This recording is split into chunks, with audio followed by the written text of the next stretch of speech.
What's up, Adam? What's happening? Are we live? Is this a live thing? Can you give us a thumbs up? We're trying to get to 25 thumbs up before we show up. Is that fair, Adam?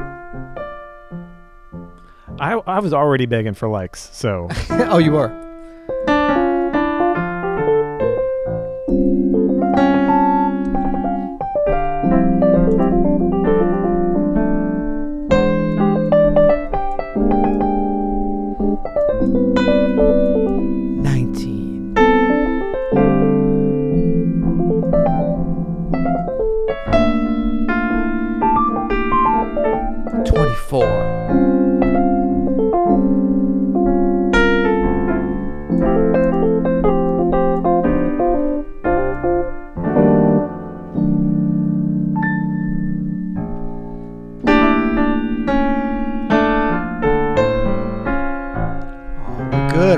We're good. Look at that.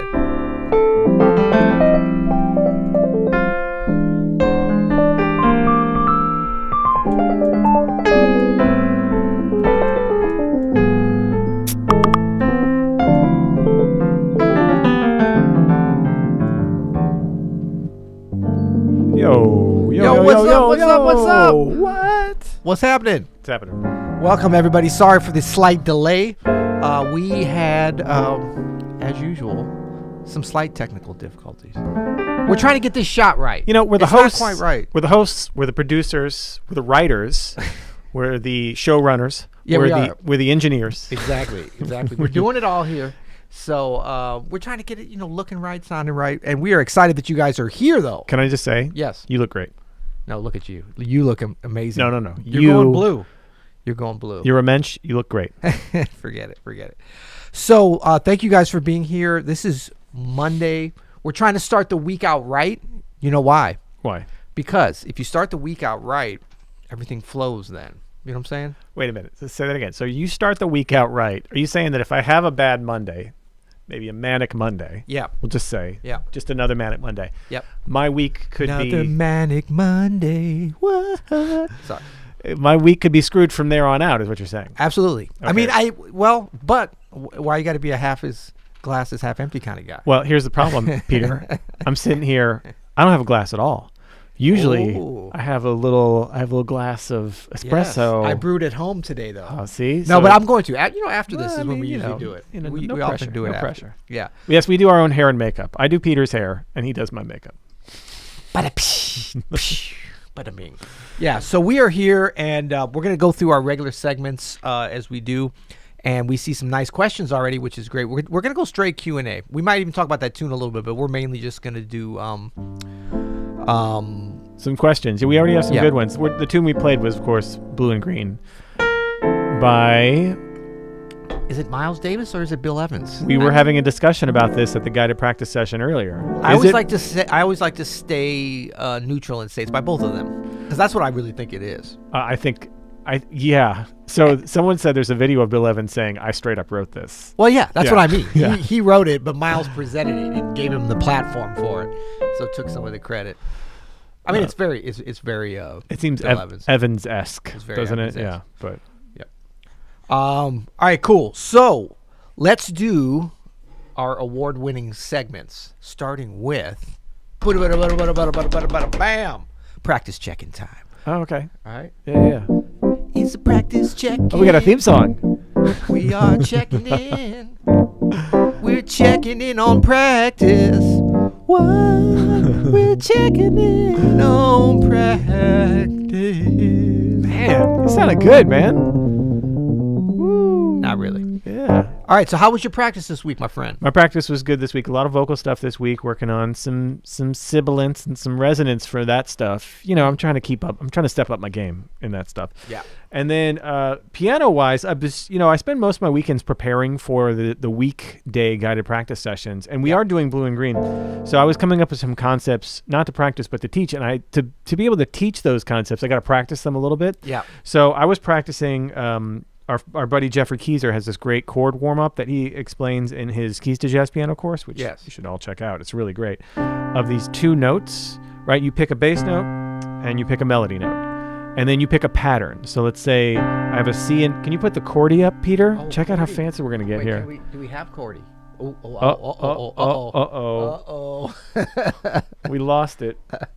Here it comes. Should we try it again? Try it again. We had it and we lost it. Oh no. There it is. No. There's slack. Hold on. I got it. Try it again. Boom. Boom. Okay. So you have two notes. Like we have C and D. Actually, Yeah. let's do C and E. Okay. Right? So you pick these two notes, and then it's your job to fill in the chord between these two notes. Then you set a pattern where one goes one way and the other goes the other. So let's say the pattern is our left hand goes down in whole steps, and our right hand goes up chromatically. Nice. Right? So we just pick a chord between here. So obviously with this, we might pick I'm going to pick this. Like a sus with the third on top. And then we go down a whole step in our left hand and up a half step in our right hand. So B flat and F. It could be, and we can pick whatever chord we want. Could be this, and then A flat and G flat. How about something like this? We're just trying to get the best sounding voicing on either hand. Right? Yeah. And so this is like a great solo piano sort of warm up. It warms up our mind more than anything, like our musical mind. Like, what are my options here with these two notes? Yeah. And so I was practicing that, and then we practiced that today at the guided practice session. That and some simple reharms, thinking about blue and green, if we want to get to the point where we can just sort of effortlessly go right to different sounding cool reharms. Been thinking about ways to teach that. So that's what I've been working on. Nice. How about you? What have you been working on? Nice. That's great stuff. So I was over the weekend hitting a little bit of classical. What? Or as we say, classical sometimes. I don't know why we say that, but we do. I was hitting a little bit of like sonatinas. I felt the need to hit some a little thinking technically, but also a little bit of sight reading. Felt like my sight reading was down. I don't know why, because I haven't been required to sight read anything, but you never know when it's going to happen. Right? Actually, that's a great point to just kind of be prepared for the worst. Yeah. And you know what the worst is? Sight reading. The worst is sight reading when you haven't done it in like a year. That is the worst. Yeah. Yeah. Hop Rocker says, I like this. Yeah. He said he likes the Rhodes emulation. I told you, it sounds better than usual this week. It does sound really good. This piano we emulation. The headphones. We got some better headphones.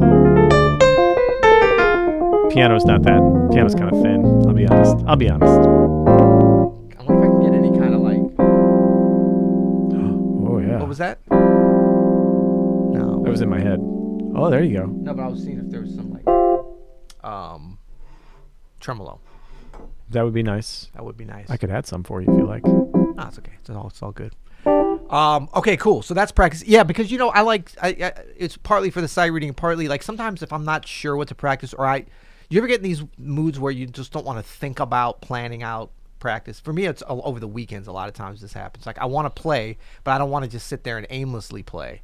But I don't want to necessarily like bust out the bujo and the pujo. Yeah. And chase around after Cujo. I got 2 Cujos at the house too. There's a lot of Ujos going on. Yeah. But it's like I want to do something productive, but without having to think about it. And to me, like pulling out the Sonatina album is one of those activities where I know I'm helping and improving, kind of getting my mind in a little bit different ways. Yeah. Light technical work, but without having to be like hitting the scales heavy. And it's beautiful music. It's beautiful music. Yeah. And then it kind of activates the brain with the sight reading in a different way than we're normally thinking. So. Awesome, man. How about a bit of a fitness and diet check-in?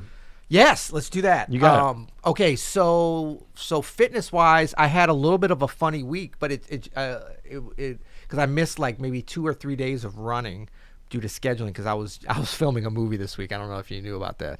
That'll be for our other check-in. I heard something about this. Yeah, it's just very strange, very last-minute thing. It was like an actual movie production going on, and guess what I played in the movie? A pianist? I did. I'm reprising my role from Good Night and Good Luck. Second feature film in a row. That's right. Yeah. I don't want to be typecast. I think you might be typecast as a jazz pianist. Yeah. Yeah, but you know what? It comes so naturally to me. It's like I'm just illuminating the screen. Yeah, but so it was that, and it's a Christmas thing, and it was a lot of like playing and trying to sync up, and I don't even know if I can talk about it. There's a certain jazz luminary playing trumpet. I can't mention it because it's it hasn't been released yet. So, Was but it, he was in town. was it Chet Baker? It was not Chet Baker. I gave it halfway away. I said it was he, so it was not a she. Yeah. It was a he, and it's a trumpet player, and he's from New Orleans and lives in New York. But anyway, so doing that, so that kind of messed up my fitness thing because I couldn't run a couple of days. That actually doesn't narrow it down as much as you might I know, think. that's true. That's true. So many great trumpet players. So then I missed some running. But what I realized is, I think because I've been pretty good about my fitness regimen in general the last few months, I built up a base. And I think I was actually thinking about this as I ran this morning. It's very applicable to playing any instrument. We are always thinking about it in relation to piano, but I would just say from a physical standpoint and a mental standpoint, we never know how much it is either one, but it's never just one. Yeah. And so much as I think it's important to build up a base, a foundation of great technique, great ear training, melodic invention, harmonic understanding, all these different elements that we preach and talk about specific ways to practice and that you practice with folks on, in the GPSs and all the things we're doing.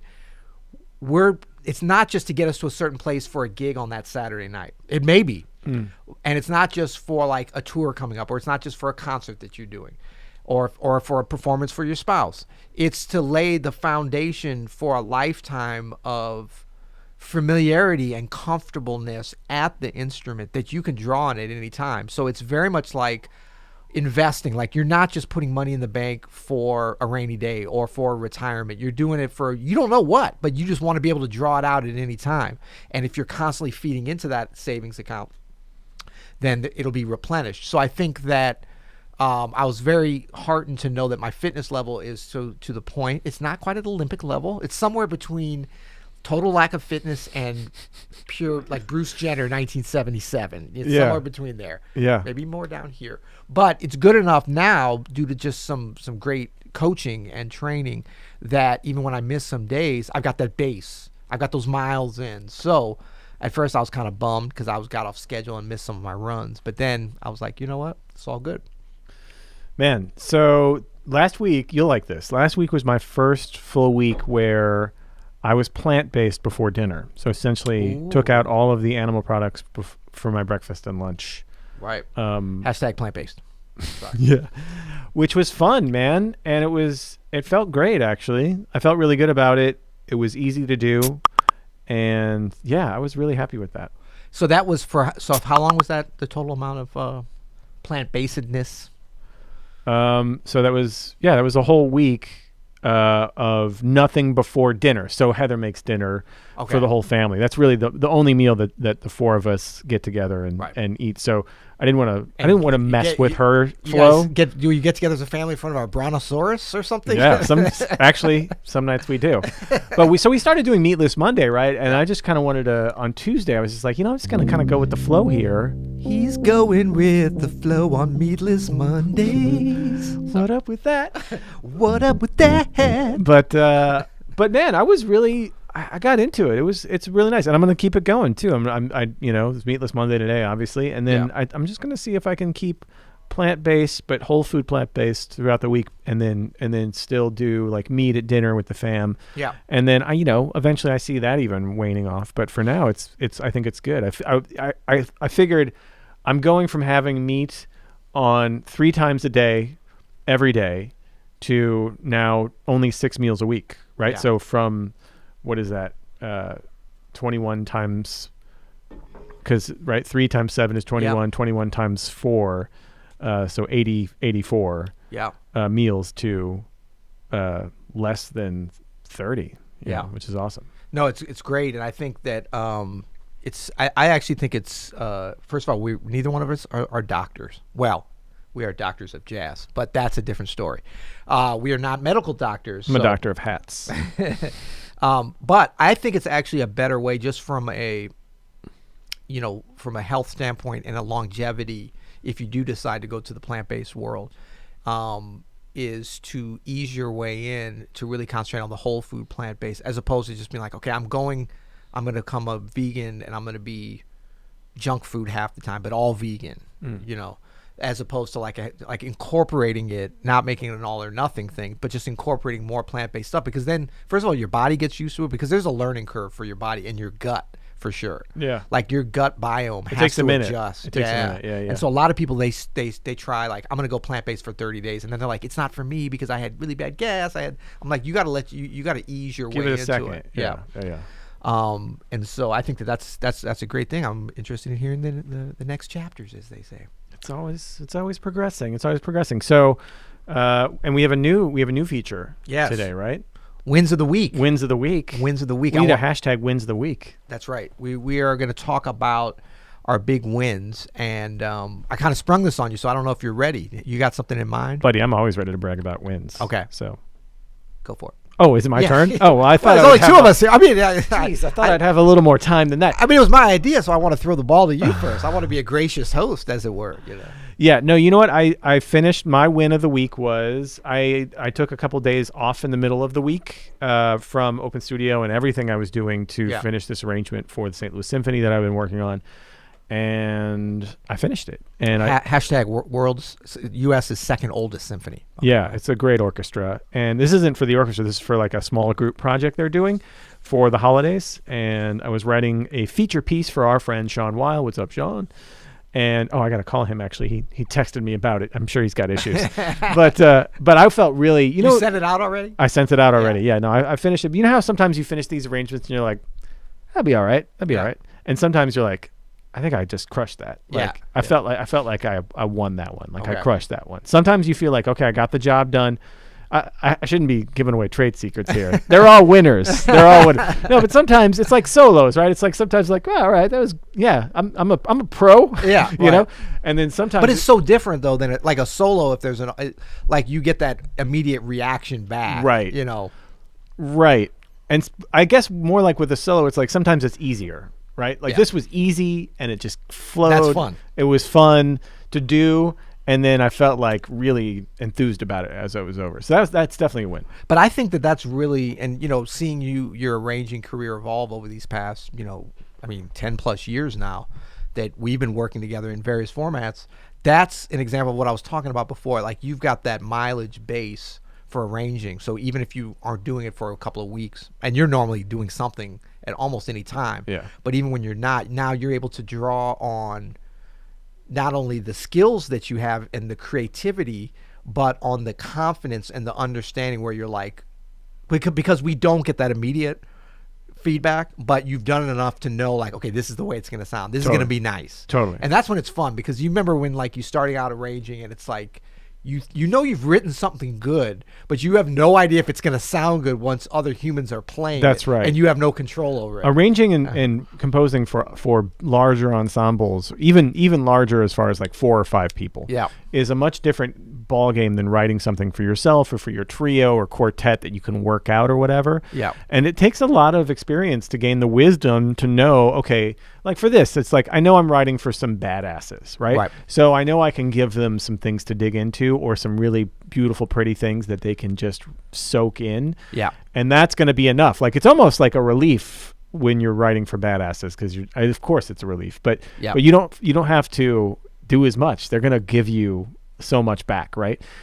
So in that case, you actually want to take more responsibility with it. Like you want to make it even better and see if you can make it simpler. But then it takes wisdom then to know, okay, I'm writing for people who are good, but maybe not like super badasses, and knowing how to get the best sound out of them. It's different, I think. Yeah. It's a different process. Right. And then knowing what is this for? Okay, this is going to be for a video that's going to be on social media. So I actually think I need to have some kind of interesting event happen right off the gate, like first 20 seconds. Like I can't ease my way into it as much as I think I could if it were a concert scenario, right? Little stuff like that take a while to learn. Yeah. Yeah. Yeah, and I think it's too it, and it just gets into the whole other side of arranging that's almost like psychology of if I put this, like there's always the idea of what we want it to sound like. Yeah. But it's like, how do you convince the players who you're generally, I mean, in this case, you do have some access to them, but it's still like the page and like, what are they going to, like you have to get into the mindset of like, how are they going to be looking at this? What do I have to do to make it sound the way I want to do it? But there's an intuition of energy when you're in the band, right? When you're playing, even if it's something you write, it's for a large, if you're there and you could be like, no, everybody, we need to like lift this here or come on, like, when you're not going to be there, I know you have to really be. It's not just done with like dynamics or like it's done with the style of writing. Like it's hard to explain. It's but the font. It's the font. Hey man, fonts can make a difference in how the players play. Well, and I think too, like I made this mistake a lot. But normally you're first arranging things or things that you're going to be playing on, and so you're like, okay, I don't need to put this in. And then if it goes well, then all of a sudden somebody's like, oh, I want to play your arrangement with my group. Yeah. But then you're like, wait, hold on, I got to fix it up. And it's like, no, you really should have it right. The way I look at it is like, pretend like, even if you're going to be there at the rehearsal, write it so that like you are sick and can't go to the rehearsal. Yeah, exactly. Like the page has to tell it everything. Exactly. Because that might happen. You might get fired off your own gig. And then they still play your arrangement. Before you do your win of the week, can you play a little Your Roads? Woo! I had a little something for you. Oh, come on. A little tremolo for you there. Little tremolo from my brother Adam Maness. Need a little auto tune on that vocal track. Hold on. I got your auto tune right here, Adam. I'll give it to you later. All right, what? Okay, bro, what is your win of the week? Okay, so I was thinking. Okay, this is okay. My first win of the week is passing a series of COVID tests in order to be in. Congrats. In the movie, yeah. I did learn about this. The way that television and film is being able to continue now is, I think, possibly a flawed system, but it's what we got. It's better than nothing. And that's a series of rapid tests in which everybody on set is supposedly safe and you're in some kind of a bubble. Now, did everybody stay on set? Did nobody leave and come back? I don't know. So, but they did it as we were. So anyway, I passed all of those, feeling good about that, knowing that they're also just a snapshot in time. But a much bigger win for my family, and I love my family so much. I know I love your family too.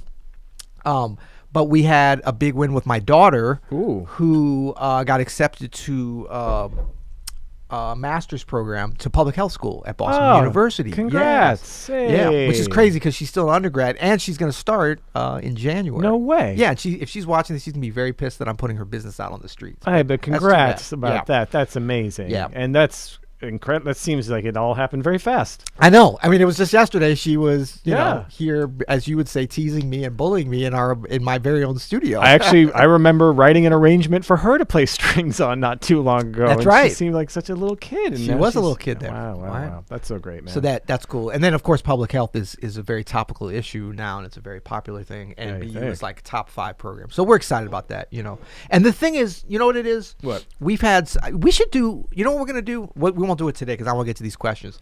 But let's make the wins, let's not always make them, they don't have to be great things. Because you know what? We had some things, maybe not this week. We had some setbacks too in my family. I mean, nothing like death or illness or anything. But we've had some setbacks at different times too. And you know what? The older I get and the more, I'm like, I like those. Setbacks? Yeah, because that's when, you know, are you going to get back up? Are you going to get back up on that horse and stuff? So the wins do not have to just be bragging things. They're a little bit braggy for us this week, no problem. But they could be, because that's ultimately how you really win, especially with developing. Oh, for sure. So if we're talking about personal musical things, you know, getting knocked down a little bit and then getting back up is... that's what it's all about. Yeah. That's what it's all about. Cool. All right, let's take some questions. If you all have a musical question, a piano question, hell, we'll even take your win questions. That's right. And your fitness and diet check-in questions. And thank you guys, a bunch of folks saying congrats to Rachel. And yes, Joe, that's the correct spelling. Or as Rachel says, the only spelling. Rachel's are very funny about that with the several spellings, you know. I see a bunch of jokes about this. There's some funny people in here, funnier than us. I know. About the wind of the week. Yeah. Being related to the plant-based diet. Yeah. Oh. Okay, so yeah, there was that too. So if we go up to the top, yes. Let's take a look. Let's go up to the top. Oh, Joe has a good question here. Hey, from H-Town. Peter, do you think there's a way to teach little kids jazz Suzuki style? And if so, how? Oh, great question, and something I've definitely thought about before. And I even have a little bit of experience with this. I'm Suzuki trained. Yeah. As I think I've mentioned before, and actually, my mother is a Suzuki teacher. She's still teaching, and she was one of the original teachers back in the 70s to bring the Suzuki method. Well, she worked with John Kendall, who was like the OG, who was the first guy, I believe, to go over and study with Suzuki. My mom went over several times and stayed at the school in Matsumoto in Japan and stuff. So, like, we're totally indoctrinated, and she made sure we were. But I think it's an incredible method, and I actually think just the way the system is set up leads very well to jazz. I've not done a scientific study, and I'm forgetting, but I've met several other musicians of our generation and a little younger that came up as Suzuki kids. Jason Marsalis is one. He played Suzuki violin with a really good teacher in New Orleans that I knew. And then who else? I can't think now, but there's definitely some.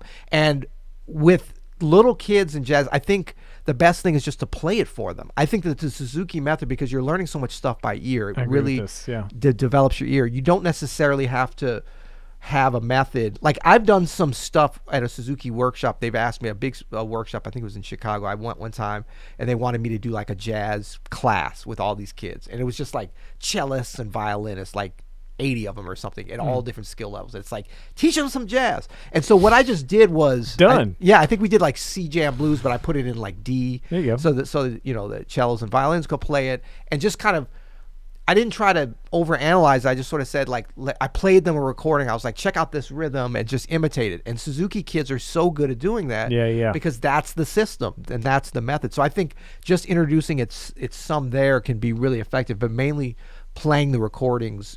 If you want your kids to love, and it's not just jazz, just play them high quality music, play them, and get off that kids bop. The kids bop is not that happening from what I've heard. It's not. Yeah. So can I ask you a question about Suzuki? So when it goes to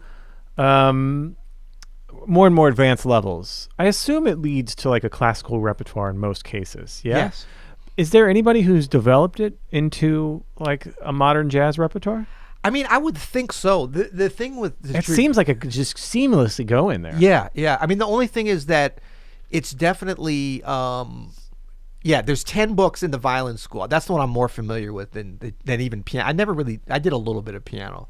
I think the violin school is what was originally developed by Suzuki. He is a violinist. Yeah. But then there's cello, has a lot of the same repertoire until it gets more advanced. There's a flute. I believe there's guitar. But yeah, it's all kind of classical repertoire. I mean, of course, it starts with Twinkle Twinkle and the variations. And the variations are great because that's very much about like learning to improvise and stuff, you know, from a rhythmic standpoint. But then it goes all the way up to volume 9 and volume 10 are 2 Mozart piano concertos, or the whole books, all the movements. You know, so it's a lineage of classical. But I do think that just as it is a great foundation. I mean, look, the best jazz, I always try to think about, like, how did the best jazz players that I've been able to sort of see there behind the curtain, how did they learn? Like, what did they do? And I would count you among that, because we've talked about like your upbringing, and I know you did like jazz band at school and different situations, and a little bit random. I was like that too, like, for sure. And Roy Harger, I remember talking, like, I think that, you know, having a really good foundation on your instrument, really good ear training somehow, be it Suzuki or learning pop tunes or playing in church, or there's so many different ways to learn to play by ear, but some component it's part of it. that. Yeah. And then grasping on and getting the passion for the music. And I think outside of like Joey Alexander and a few other cases, that's normally not going to happen until 13 years old, 14? I think typically. so. I think so. You know, and thankfully in America, there's these jazz bands in now middle schools and high schools, because, you know, for me, I don't know about your, I do know about your story, but I know it's similar. Like, I was so enamored with improvisation before I even knew what jazz was. Right. And then someone was like, yeah, this is all improvised. I was like, I think I can do that. Like, that's what I want to be able to do. You know what I mean? Like, right. That's what I do anyway. So yeah, I'll go with that. That sounds great. Yeah. You know, it's just a great way to do it. So should we do this controversial one next? I love it. I know you're looking at it. I love it. From Nicolas. Or Nicholas, as it were. You want to read it? Yeah. Why do piano solos usually pale in comparison to horn solos, especially phrasing and energy-wise? I've noticed this in my transcribing. I play piano, but I'm drawn to players like Lee Morgan and Coltrane. Well... Wait. I misread this at first. Wow. What is Nicholas saying? Which is better? The horn solos. Yeah, he's saying, why do piano solos usually pale in comparison to horn solos? Yeah. Come on, Nicholas. Yeah. You're asking that. And you know what? You're just trying to get on the show, and it worked. And it totally worked. You're coming at a couple piano players. I mean... I like your avatar, by the way. Yeah, that's cool. Yeah. That's almost some of the stuff we were looking at on this session. Le Hot Jazz. It's definitely a record. Is that a Bird album cover? It might be a Bird album cover. It looks like Bird. Yeah. It is. But, first of all, one thing I would just say, you're saying Lee Morgan and Coltrane are the only names you're mentioning. Yeah, of course those are great. And what's the piano solo you listen to? Like, Joe Scrub from Baltimore? Big shout out to Baltimore. But you know what I'm saying? And Joe Scrub, one of my faves. Love you.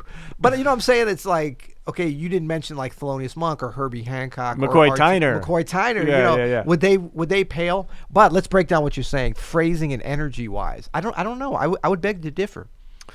Yeah, I would think that a piano can't compete dynamically with a tenor saxophone or a trumpet, but a tenor saxophone or a trumpet can't compete dynamically with a drum solo. That certainly doesn't mean that drum solos are better than than saxophone solos. I want to hear Lee Morgan play this.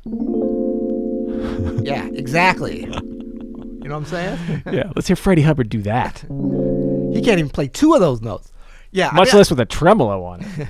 No, but you probably bring up a good point in terms of like phrasing.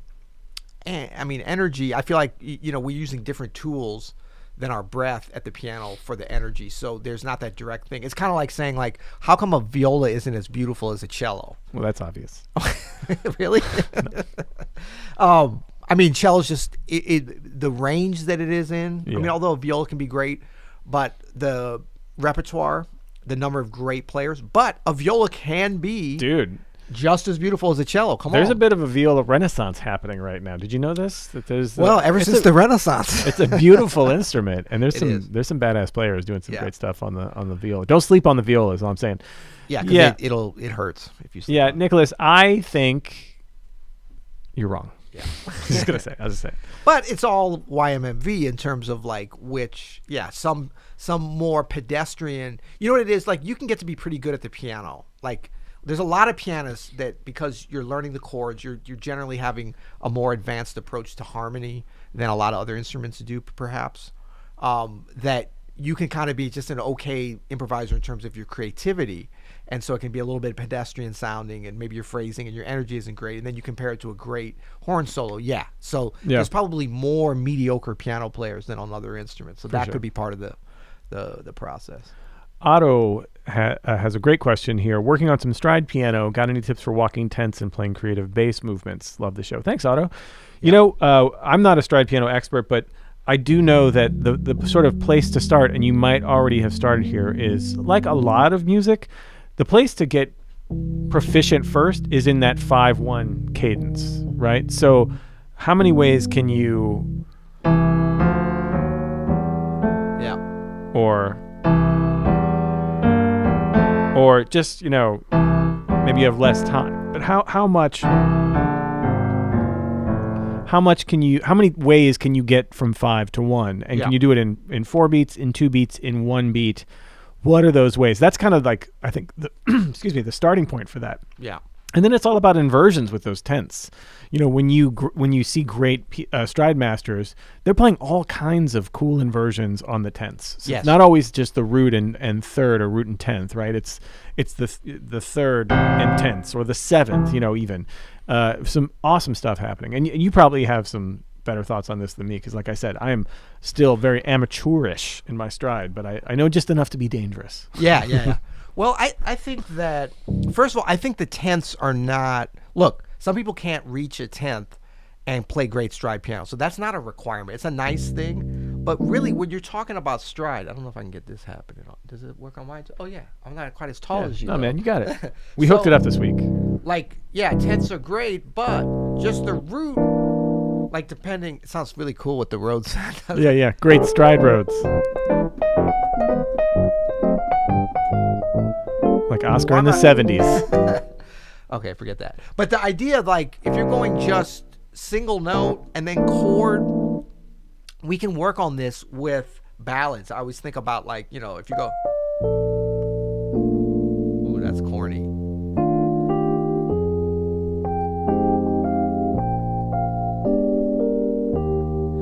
The idea of like, how do you learn? The tremolo doesn't help it. I know, it's just, but like stride at a fast level, and I'm not. I'll prove to you that I'm not a stride master. I'm gonna purposely mess this up.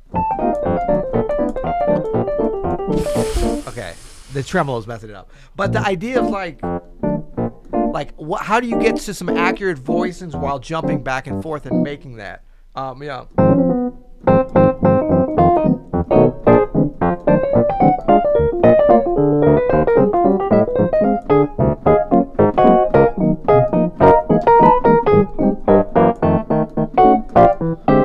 Oh, and another little trick. If you can't reach the tenths, check this out. I'll slow it down a little bit.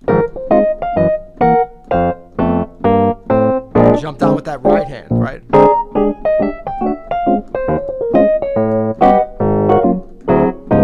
That's right. You can grab it with that thumb for sure.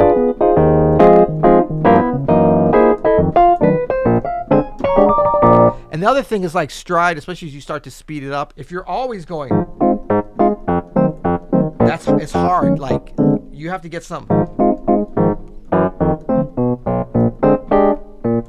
ways to break it up, and sometimes that's boom, boom, boom, boom, boom, boom, boom, boom. Why am I saying boom? I don't know. Bam. You know what I'm saying? But you got to be able to break it up. Well, from yeah. Not just. There's that.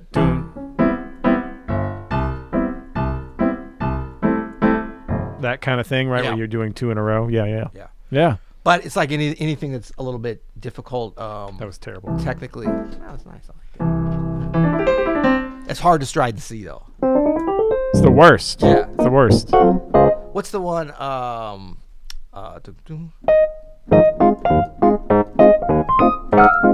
Wait. Dynamo? Yeah.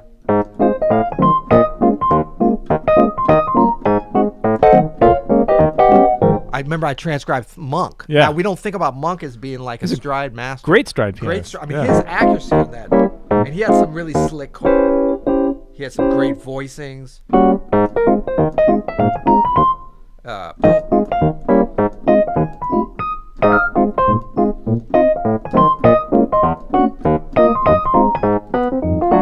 I'm messing it up, but that's a good place to start with there. Pickenstone says, how about some recommendations on some lesser-known pianists who generally operated in the background? Thinking like Duke Pearson, Mal Waldron, and Duke Jordan. We got the Dukes covered. That's right. Why not Duke Ellington? Is he too mainstream for you? Pickenstone, what's up? Yeah, I can see he wasn't in the background. How about some? Those are all great. I mean, Mal Waldron, yeah, Duke Pearson. Duke Pearson has some of the baddest, as in best, Blue Note records that are kind of overlooked both for design and music, and some incredible ones. I can't think of any of them right now, but those are really good. Duke Jordan was amazing. I'm not as familiar with his playing, but not because it wasn't great. Other lesser known. Let's think of some other lesser. Okay, I'll tell you one that just popped into my mind. I don't know why. Yeah. Anthony Wanzi. Oh yeah, Anthony Wanzi? yeah, of course, yeah. So Anthony's like right about my age, maybe exactly. It's amazing. There's a ton of living players that could deserve a shout out. Every time I hear him, I mean, I've always been such a fan, and I mean, we've known each other since maybe even like teenagers, but somebody like that is great, maybe lesser known. I just saw with a duo with Mike Moreno was John Coward. John Coward that you played incredible. with on Brian Owen's last record. John Coward's amazing. Sounds so good. Sounds so good. Yeah. I would also good, don't you agree? If everybody listening who loves jazz piano hasn't taken a deep YouTube dive on Dave Kakowski, oh my God, go do Dave it. Kakowski. It's so much fun. You won't regret it. He's so great. He's so insane. The way he plays. It's like a jazz piano muppet. Yeah. Joey DiFrancesco. What about him? On piano. On piano, on organ, of course, on trumpet. Yeah.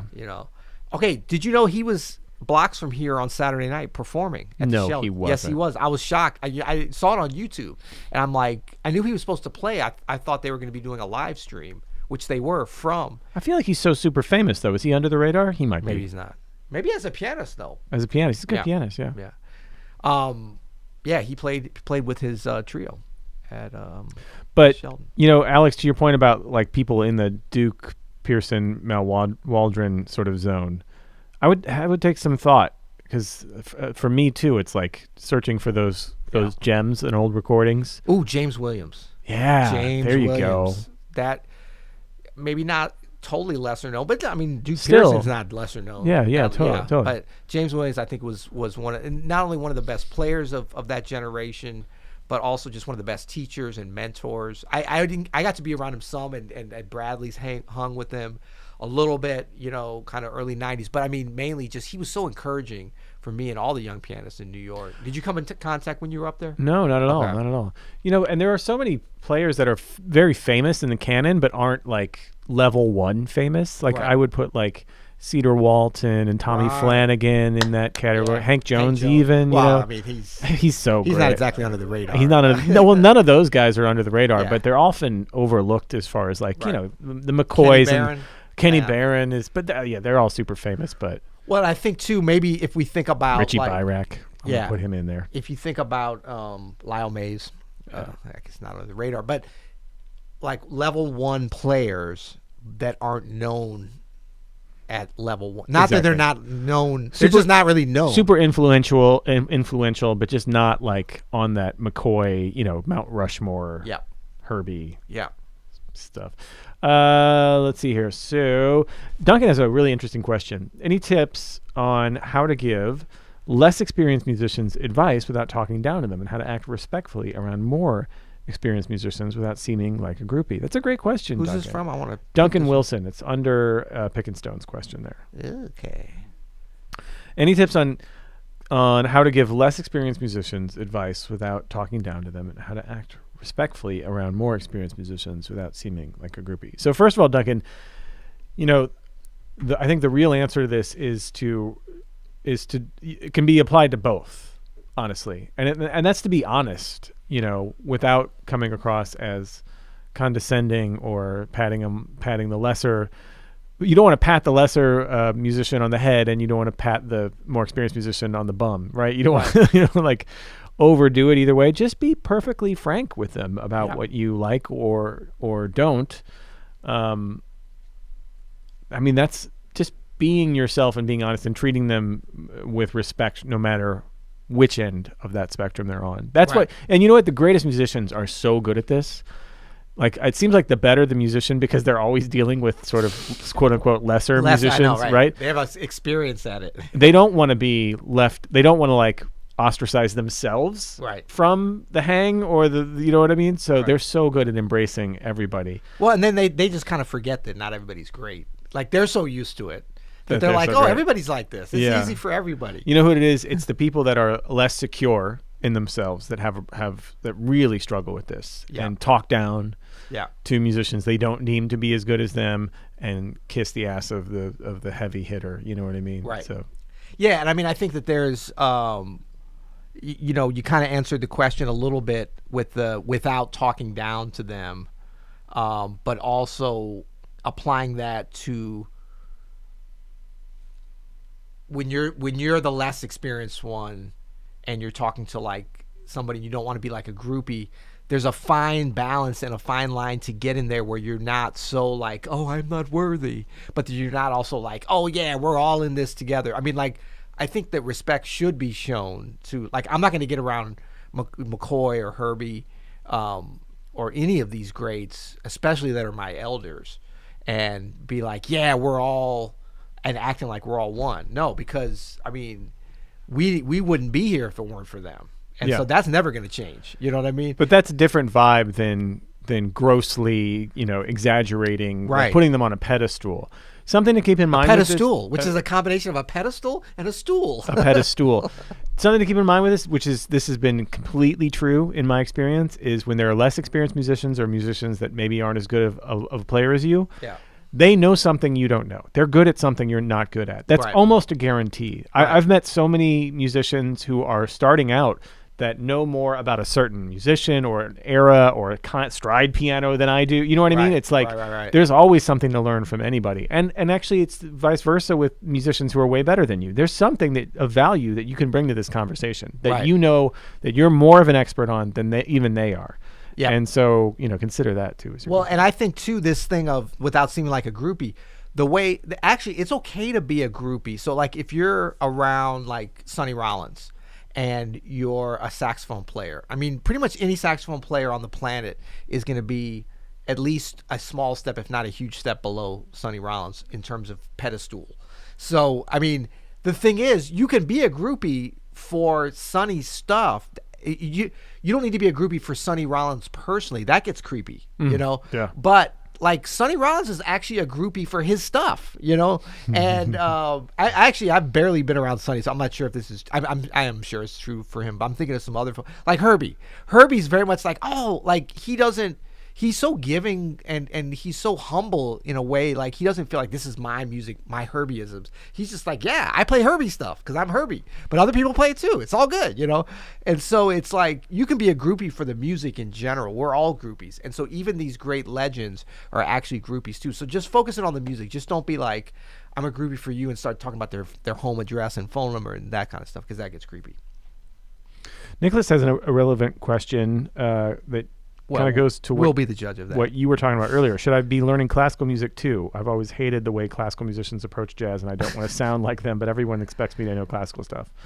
And, you know, first of all, so Keith Jarrett sounds like he knows a lot about classical music, and he acts like a classical musician. He sounds pretty good at jazz. Brad Meldau and Ethan Iverson yeah. have a background in that and sound great at it.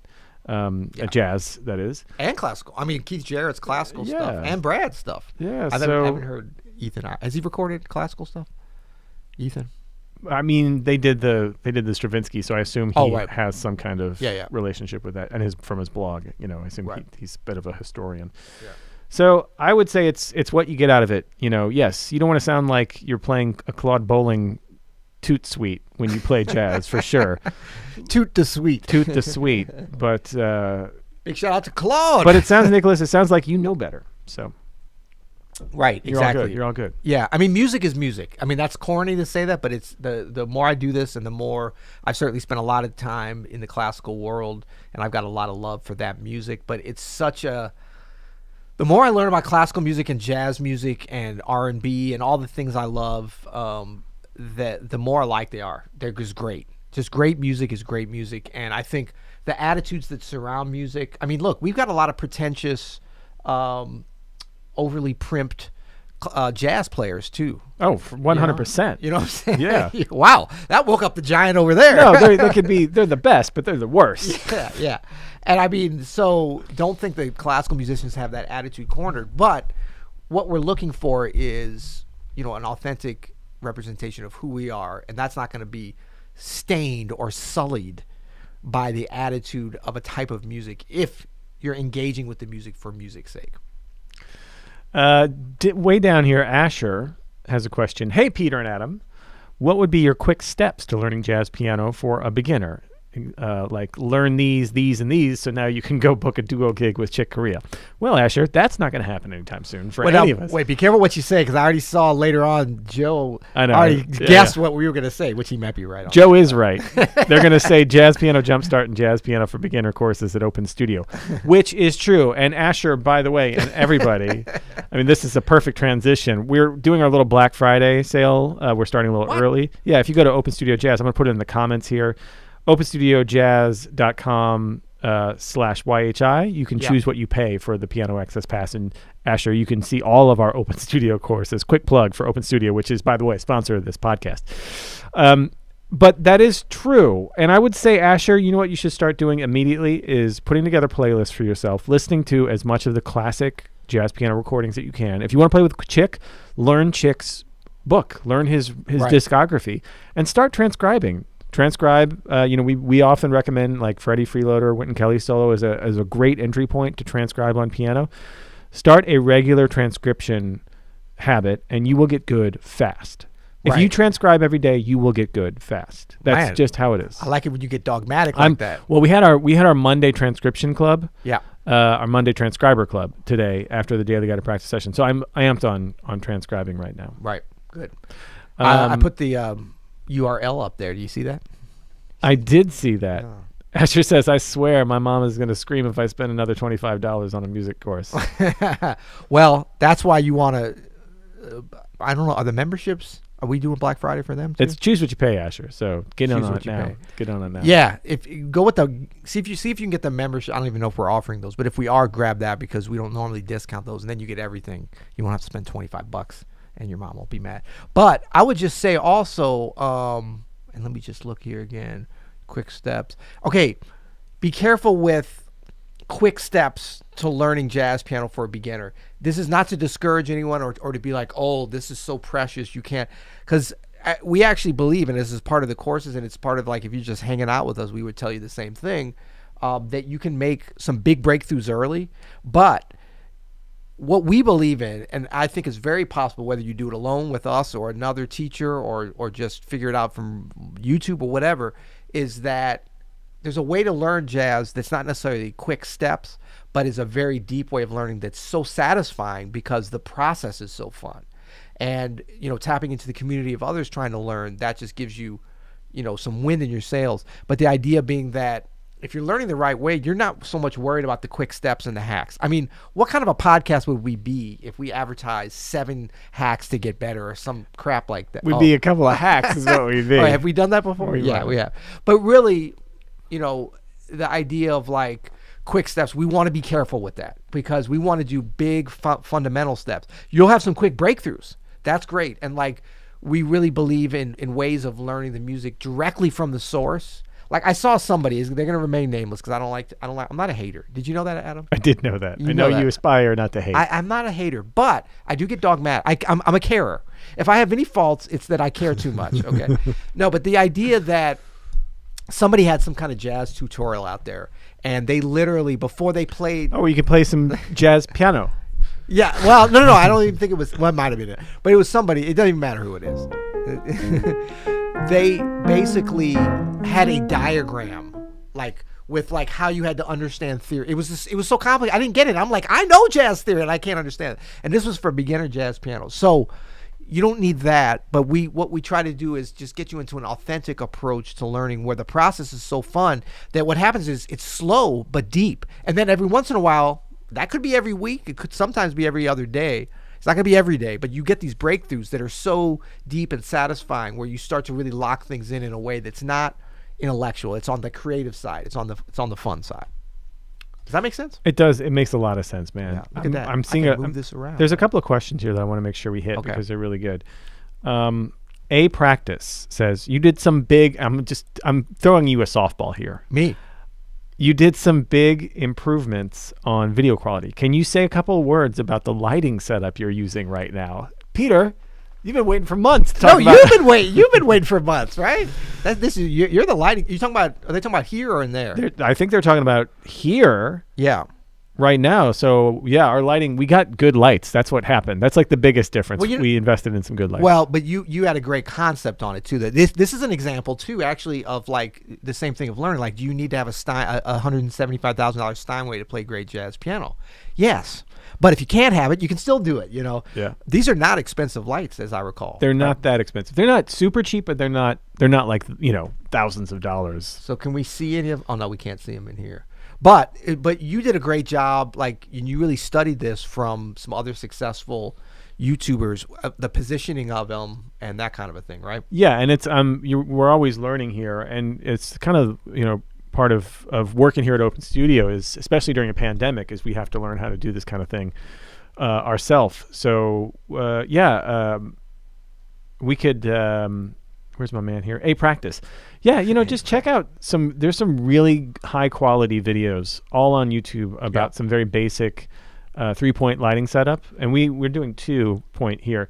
But that changes. We have no hair lights, I noticed. We have no hair lights because we just don't have room for it. I have no hair. So. But just understanding the positioning and the color and the brightness of the lights, adding little things like, check this out if you have the camera on me. So if I turn this off, right, we have a light that's lighting a blue light on my background here, and when I turn it off, look at how different that looks. It looks okay, but it doesn't look great. Especially doesn't look as good as, like, I'm gonna have to readjust it here. Well, I can tell you why these. Yeah, there you go. You know what I'm saying? But look, I can show them. I'm gonna turn off this. Let's see. Can you see? Okay, no, you're not gonna be able to see. But I'm gonna turn off. What would you call this? Your key light? Yeah, it's the key light. So yeah, let's go. Actually, that's no key. Yeah, I'll turn off this, and we'll turn off the fill. Turn on the overhead. So this is where we're coming from. This will be fun. Okay. Yeah, this is just what this room actually. Wait, we're gonna turn them all off? No. Yeah. So this is what we had. This is where our podcast started. Yeah. There you go. Look at that. Blown out like a Actually, it's not that bad. It doesn't look. It looks like an interrogation scene in Law and Order. This one's not that bad because I still got this on. See, if I turn that off. Right. And we turn. Hold up. Is this fun? Wait. Why do we? Wait. You know what? We're messing up. We didn't have to do all this. Hold up. Hey Google, turn off Pod Suite lights. This has been Peter's dream to have. It just turned off the sound too. Oh. Hey Google, turn on Pod Suite lights. There we go. Okay, sorry. Yeah, we didn't. I didn't know when I tell Google to turn it off. Man, I got to turn this off. Hold on. Boom. All right, let's turn the lights back on. All right, man, we got excited with that. A little behind the scenes, but this is how it works, man. So as you could see, Is that right here? Is that on? Yeah. got the keys on. So just watching the changes happen as they happen, you could see how important. So you're gonna have to click your. There you go. Bam. Bam, buddy. Look at that. Uh-oh. Did we lose the focus? I think we lost everything when you turned the Google off. Lesson learned. See, this is you want the convenience. Oh boy. That's a lot of Adam there. Sorry. Too much Adam. Let's get out of there. Yeah. That's better? That's better. Okay. So there you go, everybody. A little behind the scenes. Yeah. And the viewership didn't drop off as much as I thought it would be. I mean, when we got to the close-up of you. There you go. Here we go. Ben Weiss says, Peter, what is the time signature in Count Me Out? I don't even remember. What is that? Is that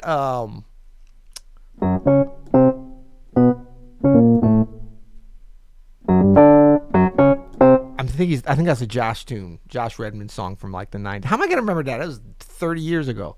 But if it's that tune, it's in 4/4 actually. It just doesn't seem like it. The whole thing's in 4. If it's another tune, you gotta, I don't know, sing it for me or tell me what it is. Does that make sense, Adam? I'm not paying attention, buddy. What did you say? Say that again. No, I'm just No. kidding. So David has a great question here. I've been jamming on Jazz-a-Kazam lately, which has been fantastic. Jam-Kazam, sorry. We've got to check that out, Peter, by the way. I know. Side note. The bass player I play with asks that I get out of the way when he solos and not outlining chords. What to play? Sounds like a typical bass player. For sure. Attitude adjustment needed. Just kidding. Big shout out to Christian McBride, other bass players. No, I mean, this happens sometimes, but there might be some things you could do, David, to help the situation along a little bit. And we talk about comping for bass players quite a bit. Sort of the level 1A of comping for bass players is to take it up, right? This, though, comes with some challenges, too, because this range could be harsh. Yeah. So if you play too much or if your voicings are too thick up here, it's going to suck. Yeah. It's not going to be good for the bass player. I actually comp low for bass players all the time, and they don't seem to mind. But did you notice what you just did? You went in there. Oh, you got to be. Went and saw. You didn't go in hot. You got to be sensitive. You can't do that. Hey, Ron Carter, I'm so glad to be on the gig. Yeah. No, Ron Carter doesn't like that at all. But you can do things. I mean, honestly, I find that bass players really love if I go, especially like low as they're soloing, and outline like full chords on the changes. Yeah. They like it a lot because it gives them, they can hear everything, right? It's like they become soloists all of a sudden. So I like to do that sometimes if I know the bass player's down. It's kind of the opposite of the Michelle Obama. When they go high, we go low. When they go low, we go high. They can't really go high, so it's more like when they go in the middle. Right. I think too, if you're playing, like, take some notes away. I think that is, as far as get out of the way, not outlining chords, that might be an inelegant way of saying, like, E flat major. Like, listen to what they're playing and like learn a little bit about the bass, so maybe you can even kind of know what some of their notes and know that, like, the bass, the open strings, which are G, D, A, and E from top to bottom, as well as several like fifths and especially octaves of those notes, are going to be very resonant and places that bass players, depending on the key of the tune you're playing, like to kind of sit in and play. Yep. So if the bass player's like, that's their open G, not here. So if they're like, and you've got a voicing that's like you're playing. I mean, the words sounded funny, but like you're playing that on the bottom, and they're trying to solo there. That's going to throw things off. But if you just spread out around that, you can play. You can and you spread don't it need out. a whole lot either, And if they're like, and a good bass player normally is going to be soloing within a certain octave and then move around. They're not going to jump around as much as we do because the nature of the instrument. And you can physically see if you don't know their style when they're about to do that, like going cross string or going up or whatever. So I think learning, like if I would encourage everybody that wants to play with another instrument, learn how to just play like a C major scale on that instrument. Yeah. Like literally pay them for a 1 hour lesson to learn a C major scale, because then you start to understand what it takes to move around the instrument, and it's so instructive for you how to play with them. And as pianists, we potentially could be playing with anybody. That's right. And and maybe David, just consider, put yourself in their shoes. What would you want if you were, if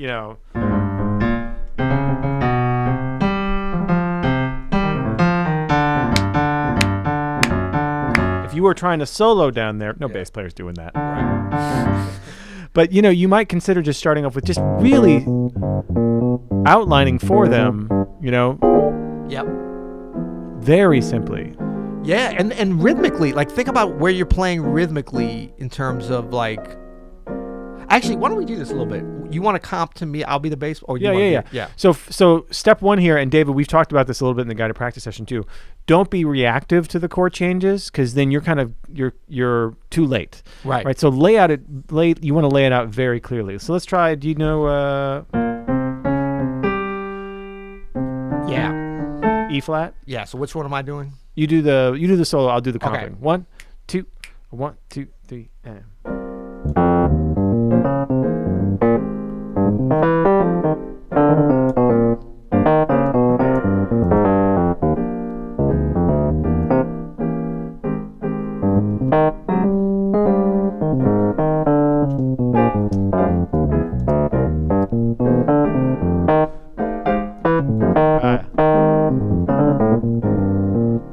So that's me staying above, right? But notice what I'm doing here. I was a busy little bass player, wasn't I? Yeah. So, but which is cool. And if you're going to do that, I'm just going to very gently. I'm going to give you a 2 feel essentially, right? So, but you still played quite a bit. Oh yeah, I was even while staying. I was trying to fill in. It doesn't just have to be all or nothing. So check this out, David. Here's how you might consider like dropping down even. Try it again, Pete. Okay. 1, 2, 1, 2, 3, and.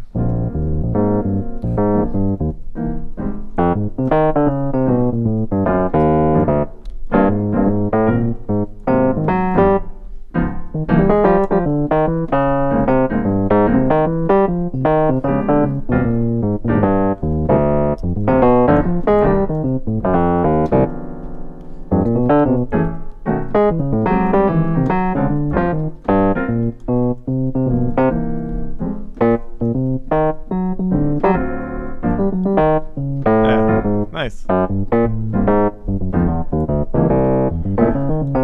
So you see the difference here? When I drop low here, my instinct is to not do this. Right. See how much thicker that already sounds. Right, but I can do this.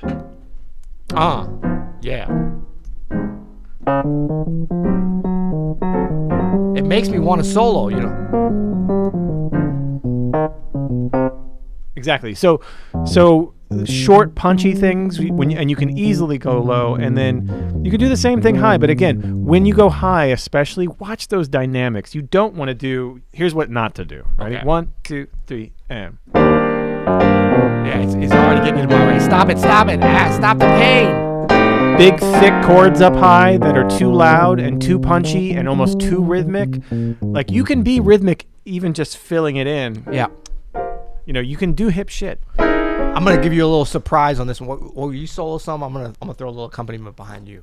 All right, I'm gonna go down low. Okay. Well, you're a bass player. Yeah. 1, 2, 3, and.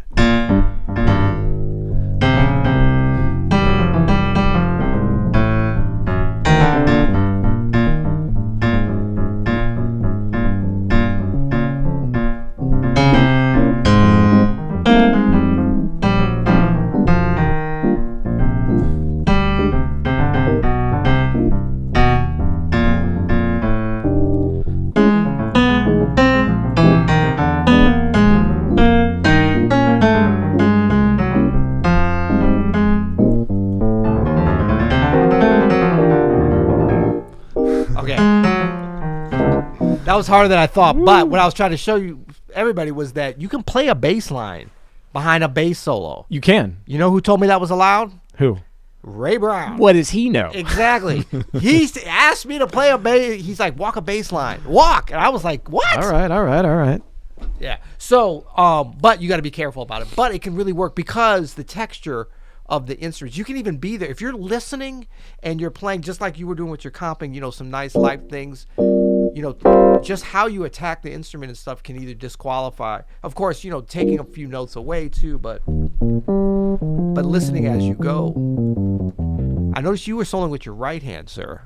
Oh, shoot. Well, that's okay. I mean, you know, I just assumed I could have. So on your win of the week, I mean your practice challenge next week is going to be. Well, now I got to do it again. I practice too many bass solos, all with my left hand. we're about out of time, so let's go out here on a little bass solo. Come on, okay. Give me another shot. I got to prove myself here. Okay, 1, 2, 3, 4. Okay, I'm out. I was gonna do my stride. I was gonna practice my stride at the same time. Thanks everybody for tuning in today. We'll be back next Monday, same time, right? 4:00 Eastern time. Yep. Here on the Open Studio YouTube channel. Hey, tomorrow night, our buddies Romero Lubambo and Elu Alves are doing a listening session. They're doing a takeover. Come on. They're taking over our set. It's been a regular takeover they've been doing. You know what? Lately. We might video bomb them. We should video bomb them. I think I know how we can do that. Okay. So. But that's going to be fun. That's a great record. I don't know that record. I don't either. Which makes it even better. This is supposed to be a time of discovery. Learn to make sourdough bread. Learn new bossa nova records. Right? Oh, dude, we already had the sourdough bread going on in my house. We were all good. Come on, man. Also, check out our pre-Black Friday sale is already going on. It's Choose What You Pay on all of our Piano Access Pass, our All Access Pass. You can just go to openstudiojazz.com/YHI. Again, check it out here in the chat. And get your Choose What You Pay course subscription today. Like that. Bam. Bam, bam, bam. openstudiojazz.com/YHI. The real question here, Peter, yes, as sir. I vamp, is how long is it going to take you this time? Oh, I'm ready. To get up the intro and for the sound to come on.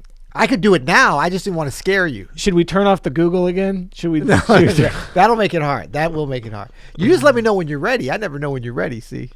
Hey, give us a like if you're enjoying this, and if you're not subscribed, please subscribe because we go live. We will bust out a live like we're pulling out a over the credit line Visa card. That's right. You'll do it. So just tell me when you're ready, my friend. Let's do it. Okay. Well, hold on. I knew it. You'll hear it. This is what I was trying to avoid, man.